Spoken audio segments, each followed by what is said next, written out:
Sud Radio 10h midi, Média, l'invité du jour. L'invité du jour, c'est Liseron Boudoul. Bonjour Liseron Boudoul, grand reporter à TF1. Je rappelle que l'année dernière, vous avez obtenu le Grand Prix de la presse internationale pour l'ensemble de votre travail. Vous publiez demain Mariupol sur les routes de l'enfer, Ukraine, printemps 2022 aux éditions de l'Observatoire. C'est un livre à deux voix avec Charles d'Anjou. Charles d'Anjou qui, lui, travaille pour la sécurité et la sûreté des grands groupes européens en Russie, en Asie centrale, qui était avec vous justement à Mariupol et sur ces routes de l'enfer. C'est un livre, je vous le disais juste avant, qui prend aux tripes parce que vous racontez ce quotidien. Vous étiez du côté des Russes avec l'armée russe. Vous êtes arrivé, racontez un petit peu la chronologie, vous êtes arrivé un petit peu par hasard là-bas. Il ne se passait rien quand vous êtes arrivé. Non, mais en fait, je sentais qu'il allait se passer quelque chose et donc j'ai convaincu mon directeur de la rédaction qu'il fallait que j'y aille. Et il se trouve que j'ai obtenu, après de multiples demandes, une autorisation pour pénétrer dans ces républiques ultra verrouillées que sont les républiques autoproclamées de Donetsk et de Lugansk. Et donc, j'y suis allée, puis j'ai dit à ma rédaction, si dans 15 jours il se passe rien, promis, je reviens et j'irai à Kaboul comme prévu. Ouais. Et j'y suis restée 4 mois. 4 mois, vous êtes restée. Et la première question, c'est celle-là, c'est comment vous avez obtenu ce laissez-passer, cet accord des autorités russes pour, alors que la guerre était en préparation, donc de laisser une journaliste pénétrer dans ce secteur, c'était assez inattendu. Il y avait des journalistes déjà, mais en général, ils laissent plutôt pénétrer des journalistes de leur camp, c'est-à-dire des journalistes russes, ou chinois, ou indiens, bon bref. Pour les Occidentaux, c'est un peu plus compliqué parce que on est un peu considérés comme des espions potentiels. Ouais. Donc il a fallu convaincre, il a fallu utiliser tout ce qu'on pouvait comme argumentation, comme lettre officielle de TF1. Et puis comme d'habitude, il faut toujours un peu de réseau, un peu de contact pour avoir la décision finale. On l'a obtenue, on a passé cette frontière, parce qu'il y a une vraie frontière entre la Russie et les républiques de Donetsk et de Lugansk, ce qui montre vraiment que c'est pas le même pays. Et après un interrogatoire de 3 heures avec le FSB, les hommes du renseignement, on nous a laissé rentrer dans cette république. Et puis là, j'ai essayé de comprendre comment vivaient ces gens qui ne veulent plus être attachés depuis 8 ans au régime de Kiev et qui veulent vivre à la façon russe. D'ailleurs, on vit vraiment comme en Russie. C'est la minorité ou la majorité? Non, enfin, en tout cas, toutes les personnes que j'ai rencontrées m'ont vraiment fait part de leur désir d'être rattachées un jour à la Russie, ce qui n'est pas encore le cas. Même si Vladimir Poutine a reconnu leur indépendance, c'était, je pense, dans la stratégie, quelques jours avant la déclaration, l'annonce de la guerre. Pourquoi l'Ukraine ne les laisse pas prendre leur liberté? Parce qu'ils sont ukrainiens. Et puis l'Ukraine est un territoire souverain. C'est un territoire. Donc ce sont des séparatistes.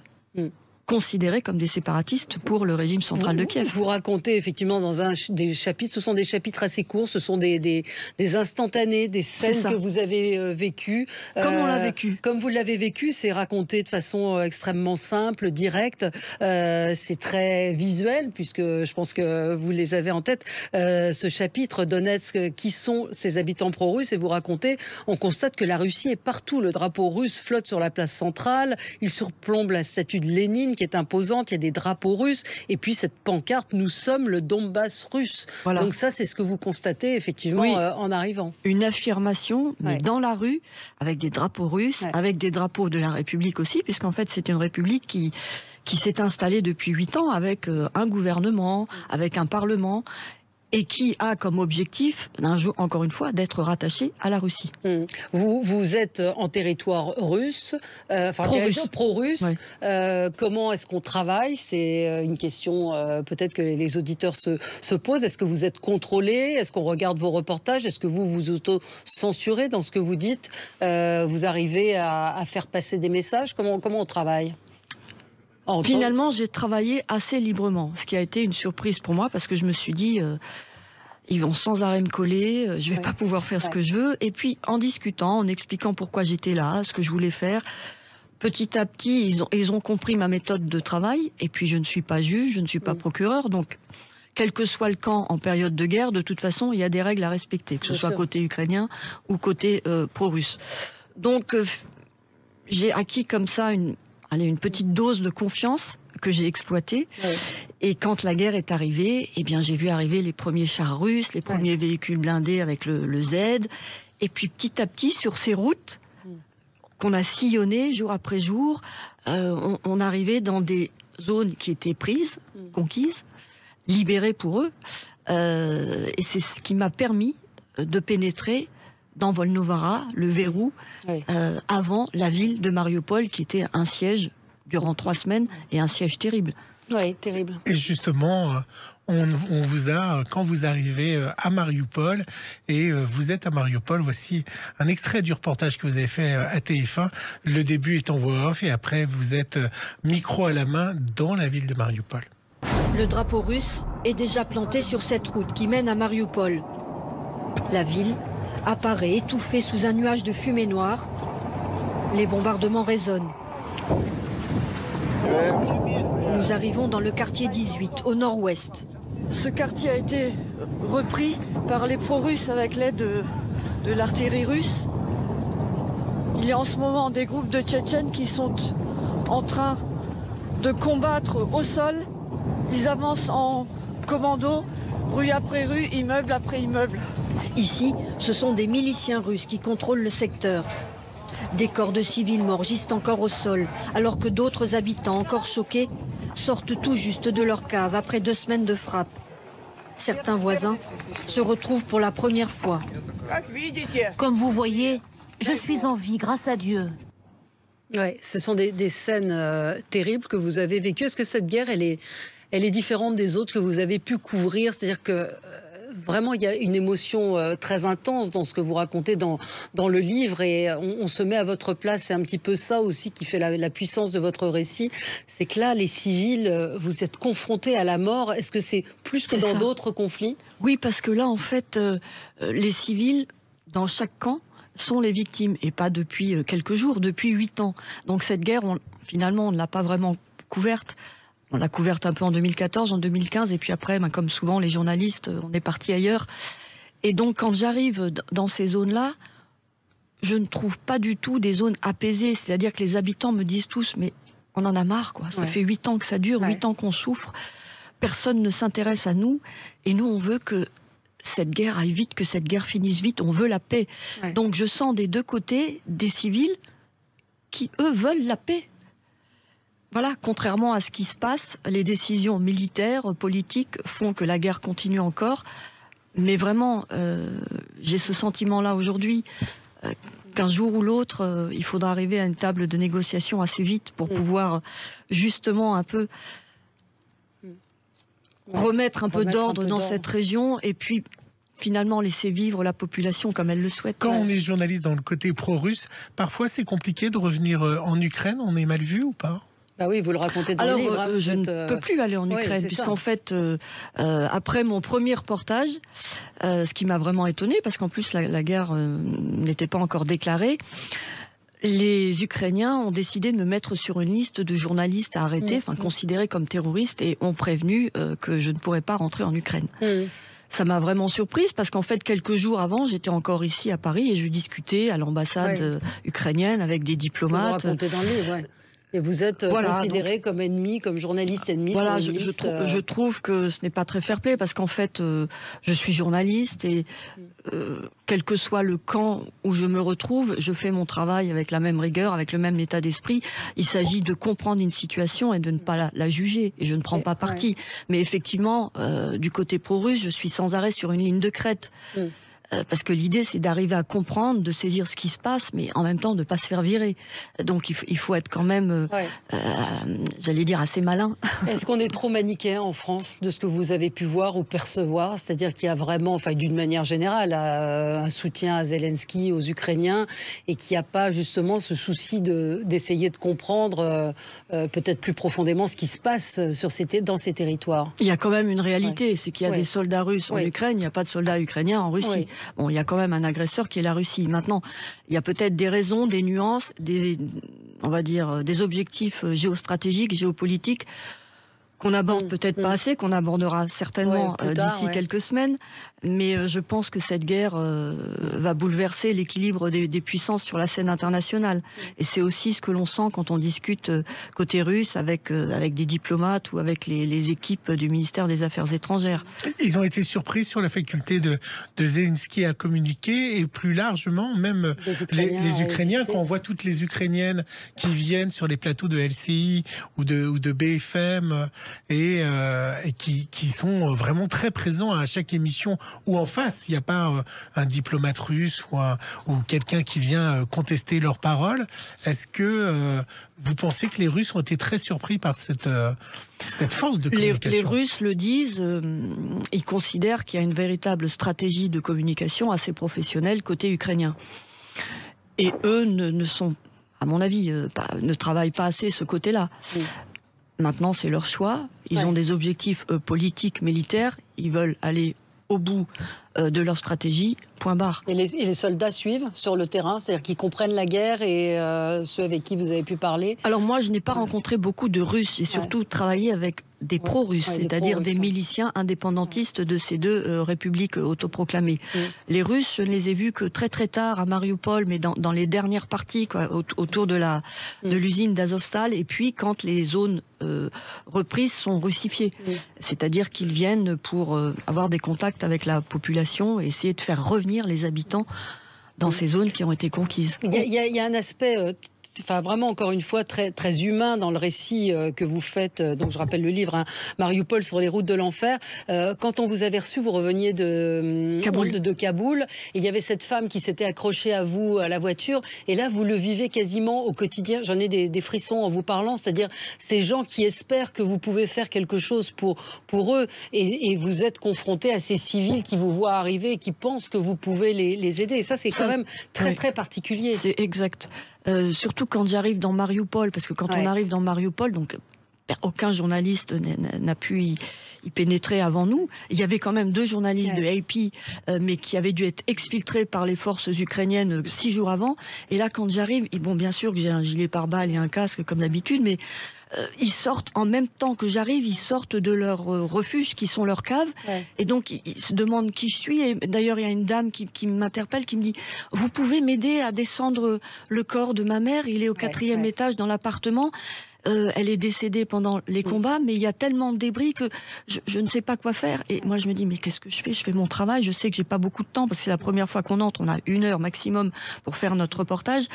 Et voilà, et une autre dame me dit: venez, je vais vous montrer cet immeuble. Et je vois un immeuble noir calciné. Elle me dit: c'est l'immeuble de la mort. Et elle me raconte l'histoire de cet immeuble qui est épouvantable. C'est terrible, hein. Vous dites: lorsque nous arrivons devant le service de presse, je me fais alpaguer par des femmes regroupées devant le bâtiment. Elles sont sans nouvelles de leur mari, de leur fils partis au front. C'est des vies qui ont basculé du jour au lendemain.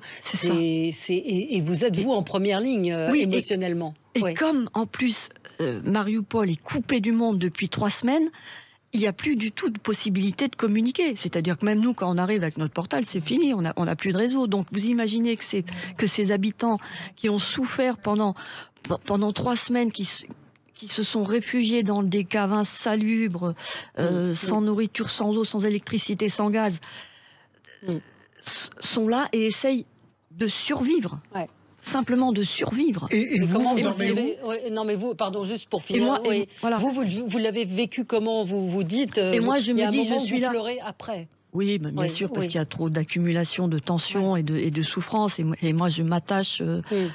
Voilà, c'est comme ça. Je peux pas me changer. Je m'attache aux gens que je rencontre et je pars toujours en me disant: je vais revenir, mais souvent on ne peut pas revenir. Et je garde ces visages voilà, on a aussi essayé de faire de l'humanitaire, on a aidé comme on pouvait, on prenait des listes de médicaments à chaque fois et on en ramenait de la nourriture, du pain, mais malheureusement c'était insuffisant. Ben oui, c'est insuffisant. Mais voilà. Pardon, vous dormez où? Alors, bien sûr qu'on ne restait pas à Mariupol, parce que Mariupol, quand on a pu y pénétrer, était encore en guerre. On y allait quartier après quartier. Donc on avait une base qui était dans la ville de Donetsk. Donc on avait un hôtel, donc on faisait la route, 3h le matin, 3h le soir, quand on allait à Mariupol. Et on a vraiment sillonné toutes les routes de ces 2 républiques pendant 3 mois. Et les canons, ce sont des bruits normaux pour vous? On s'y habitue? On s'y habitue jamais? Si, et on s'y habitue. On s'y habitue. On fait très attention au son quand on est dans ce genre de contexte, parce qu'un son peut révéler un danger. Donc on est toujours en alerte. On n'est jamais en mode je me libère. Quel son peut être une alerte? Par exemple, un son d'obus. S'il y a un certain son, ça veut dire que ça tombe pas loin. Il faut quand même faire très attention, voire partir très vite. Ce qui m'est arrivé d'ailleurs sur la zone de l'aéroport de Donetsk, où tout à coup, des obus tirés par l'autre camp sont tombés dans la cour d'immeuble à côté de laquelle nous étions en train de faire des interviews. Alors, on va marquer une petite pause et on se retrouve dans un instant avec vous, Liseron Boudoul, pour parler de votre livre Mariupol sur les routes de l'enfer et ces 4 mois que vous avez vécu dans ces républiques. On y revient dans un instant. Sud Radio 10h midi, Valérie Expert.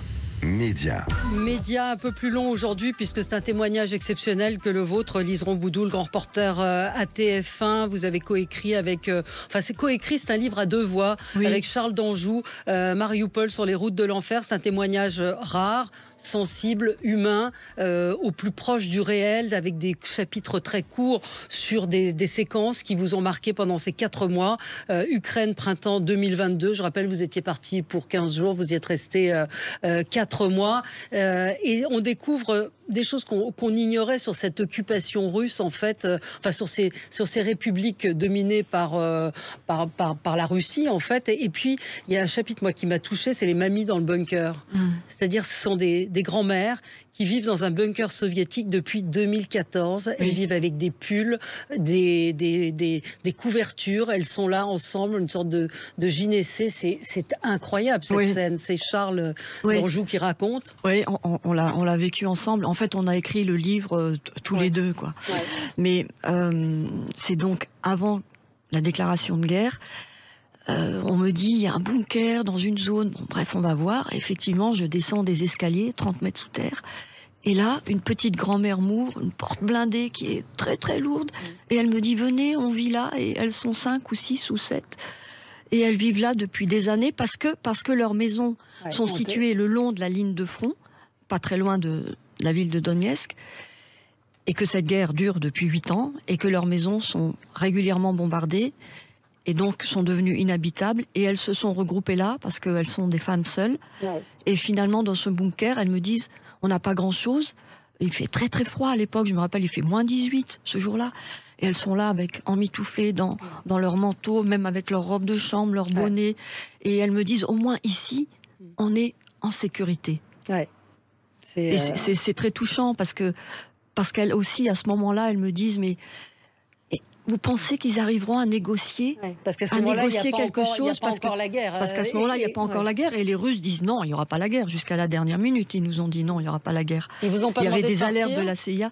Ils vous ont pas demandé de partir au moment où la guerre pas du tout. a commencé. Non, mais nous on l'a senti vous la sentiez venir, parce que notamment 3 jours avant, on voit arriver des hommes en noir, cagoulés, avec des caisses de munitions, et ce sont les hommes du renseignement, les hommes du FSB qui s'installent dans l'hôtel qu'on est obligé de quitter parce qu'ils réquisitionnent l'hôtel. Donc on se dit, ils n'arrivent pas là pour rien quand même. On ne le voit pas forcément à l'image, mais aussi bien du côté ukrainien et russe, c'est des hommes jeunes qui meurent. Des soldats. J'ai vu des hommes jeunes et j'ai vu des hommes moins jeunes blessés. Parce que dans ces républiques, bien sûr que dès que la guerre a été déclarée, il y a eu une mobilisation générale. Donc on ne voit plus personne dans les rues, si ce n'est des femmes, et encore une fois des personnes âgées. Mais la plupart des jeunes et des gens qui travaillent sont mobilisés, donc sont au combat, ou en tout cas travaillent dans la logistique. Et donc la plupart des magasins sont fermés. C'est une ville qui ne vit pas vraiment, quoi, Donetsk. Tout le monde est en guerre, et encore une fois, c'est pas nouveau pour eux. Mais là, il y a une logique de les Russes sont derrière nous. On va y aller, on va reconquérir le territoire qui, pour eux, doit normalement leur appartenir. Après, tout ça se discute. La population est au courant de toutes les discussions qu'on voit. Nous, on est alimenté par les réunions. On a vu l'Europe la semaine dernière, on a vu l'OTAN, on voit toutes ces réunions. Est-ce qu'ils sont loin de tout ça? Est-ce qu'ils sont dans le quotidien, ou ils connaissent un peu que le monde se mobilise Non, ils suivent. Ils suivent tout ce qu'ils peuvent sur les réseaux sociaux. Bien sûr qu'il y a les chaînes russes qui sont là, prioritaires. Mais ils s'informent, ils savent, et ils suivent parce qu'ils sont intéressés et qu'ils sont au cœur de cette bataille. Et qu'encore une fois, les civils, eux, ils veulent ça se termine le plus vite possible. Pour rebondir sur la question que Gilles posait avant qu'on s'interrompe, sur la peur, sur le fait qu'on s'habitue, la peur, elle est là tout le temps, ou on l'oublie aussi. C'est-à-dire que vous êtes, on le voit, hein, vous avez des caméramans d'ailleurs que vous... Je vais d'ailleurs les citer. Gilles, Romain et Philippe qui se sont succédés. C'est ça, Gilles Parot, Romain Reverdy et Philippe Véron qui m'ont accompagné dans toute cette aventure, quoi. Et donc je les remercie parce qu'ils étaient à la fois talentueux et puis des compagnons, parce qu'il faut être compagnon dans ce genre de contexte, parce qu'on on n'est jamais à l'abri et il n'y a pas de risque zéro. Il y a eu votre collègue de BFM qui est décédé. Comment on le vit quand on est sur place? Alors je n'étais plus rentré, sur place, j'étais rentré, mais bon, en même temps j'ai vu un de mes collègues d'une chaîne chinoise qui a été blessé le lendemain à Mariupol, quoi. Donc je connais ça. Et puis dans les autres guerres que j'ai couvertes, j'ai eu des collègues qui ont sauté sur des mines, qui sont morts. Et je ne parle même pas des collègues étrangers. En Syrie, il y a eu beaucoup de morts. Pour l'instant, je touche du bois là, mais je trouve que les journalistes, pour le moment, ne sont pas encore très touchés, quoi. Mais attention, parce que plus on se rapproche de la ligne de front, et plus le risque est fort. Alors, est-ce qu'il faut y aller? Bien sûr, il faut y aller, mais en connaissant le terrain, en prenant beaucoup d'informations, en essayant d'appliquer les règles qu'on connaît, et puis l'expérience est aussi essentielle dans ce genre de contexte. Mais bien sûr qu'il faut y aller. Vous faites des cauchemars? Non. Pas Non. Du tout? Non. Vous dites sur le front, c'est la fin, dans les remerciements, sur le front du Donbass, nous avons laissé un peu de nous-mêmes. Vous parlez de ces sourires et des forces pour ces enfants choqués dans Mariupol, pour ces personnes âgées, épuisées, ébranlées, qui ne voulaient pas quitter leur ville. Ce livre donc est pour toutes les victimes, mais vous aussi, vous prenez, moi j'avais le sentiment en lisant que c'était quand même une guerre très particulière par les civils. C'est une guerre où forcément la souffrance éclate devant vous, puisque vous êtes dans les deux camps, donc vous la vivez dans les deux camps, mais surtout quand vous arrivez dans une ville assiégée, la souffrance est d'autant plus forte, parce que c'est à la fois la terreur que vous percevez et la désolation. Et vous vous dites, mais qu'est-ce que je peux faire? Vous êtes d'abord le messager, vous êtes un témoin, donc c'est d'abord ça, quoi. Je ne peux pas changer le monde, donc je le raconte. Je le raconte comme je le vis, avec ma personnalité, avec ma sensibilité. Et si j'arrive déjà à faire ça, pour moi c'est énorme, sachant que je le dois à ces personnes que je rencontre, parce qu'elles témoignent. Et pour moi, ce sont les vrais héros de cette guerre, les civils que j'ai rencontrés. Et j'aimerais vraiment y retourner, parce que je pense qu'il faut suivre cette histoire jusqu'au bout, quoi, qui n'est pas terminée. Vous gardez des contacts, enfin c'est peut-être compliqué parce qu'il y a peut-être plus de liaison, mais vous gardez des contacts avec certains d'entre eux? Bien sûr, bien sûr, toujours. J'en ai besoin. Je fais aussi ce métier sans ostentation, sans prétention, mais pour rencontrer les autres, pour aller vers les autres. Et c'est pour moi l'essence de ce métier. Enfin, je le vis comme ça. C'est difficile de repartir après, de les abandonner. Et non, mais oui, parce qu'on s'attache. Donc après, il y a un arrachement. On a envie de revenir, mais on sait très bien que quelquefois on revient, mais on ne rencontre pas forcément à nouveau les personnes qu'on a rencontrées la première fois. Mais ils sont là, ils existent, et ils font partie du récit. Donc ils sont bien vivants dans les récits. Est-ce que lorsque on a vu Emmanuel Macron venir sur le terrain avec le président Draghi et le président allemand, est-ce que c'est vraiment utile et est-ce qu'il voit vraiment ce qui se passe? Vous parlez de qui? De Emmanuel Macron quand il est venu en Ukraine avec le président italien, vous savez. Je n'étais pas sur. Oui, bien sûr. Je n'étais pas sur place, donc je ne peux pas vous répondre. Est-ce que les politiques peuvent voir vraiment ce qui se passe? Je pense que le président Macron, lui, il a en tout cas une aura particulière en Russie, c'est ce que j'ai constaté, parce qu'il a quand même conservé ce canal de communication, en tout cas avec le président Poutine, et je pense que c'est assez apprécié. Et personnellement, je pense que la diplomatie doit revenir. On n'utilise pas assez ce mot diplomatie en ce moment. Et je pense que il y aura encore plus de morts si ça continue dans chaque camp, des civils, des militaires. À un moment donné, on le sait, il y aura une négociation pourvu que ce soit le plus vite possible. Mais la diplomatie, ça chope à plusieurs niveaux. Mais c'est vrai que Vladimir Poutine n'est pas très ouvert non plus à la négociation. Dans chaque camp, il y a des raisons de résister, des raisons de faire passer des messages. Il y a des stratégies de communication dans chaque camp. Maintenant, les Russes, on peut dire qu'ils sont quand même en position de force sur le terrain. Donc effectivement, ils n'ont peut-être pas intérêt à négocier là tout de suite. Bien sûr. Il y a eu beaucoup d'intox ou pas? En tout cas, ce qu'on a reçu, on a vu qu'il y a eu beaucoup de fake news, de désinformation. Il y a eu il y a quelques jours cette histoire de ce centre commercial.